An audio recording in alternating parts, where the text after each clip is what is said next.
సమీర అంతు చూడడానికి శరణ్యని తీసుకొని ఆనంద సమీర ప్లేస్కి వచ్చేసరికి అక్కడ శరణ్య చితి మీద పడుకొని ముక్కులో దూది పెట్టుకొని చనిపోయినట్టు యాక్టింగ్ చేస్తూ ఉంటుంది. ఆనందని శరణ్యని చూసి అక్కడ డాక్టర్, అక్కడ ఏడవడానికి వచ్చిన ఆడవాళ్ళు అనన్య, కాంచన అందరూ షాక్ అవుతారు.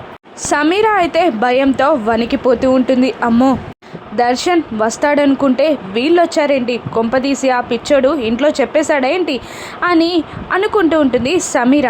ఇక సమీరాని చూసి వంకరగా నవ్వుతుంది ఆనంద. ఇక్కడికి దర్శన్ రాకపోయినా, దర్శన్ సమీర మెడలో తాళి కట్టకపోయినా కూడా సమీర చితికి నిప్పు పెట్టి సమీర ఆత్మ శాంతి చేకూరేలా చేద్దామని వచ్చాను, కానివ్వండి, చితికి నిప్పెట్టండి అని అంటూ ఉంటుంది ఆనంద. శరణ్య తనలో తాను నవ్వుకుంటూ ఉంటుంది. సమీర భయంతో వణుకుతూ ఉంటుంది.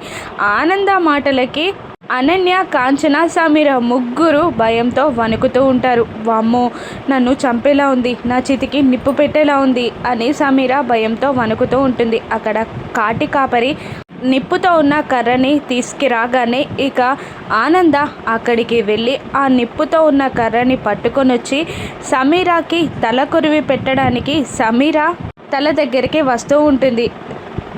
ఇప్పుడు సమీర లేచి నాకే జబ్బు లేదని నిజం ఒప్పుకుంటుందా?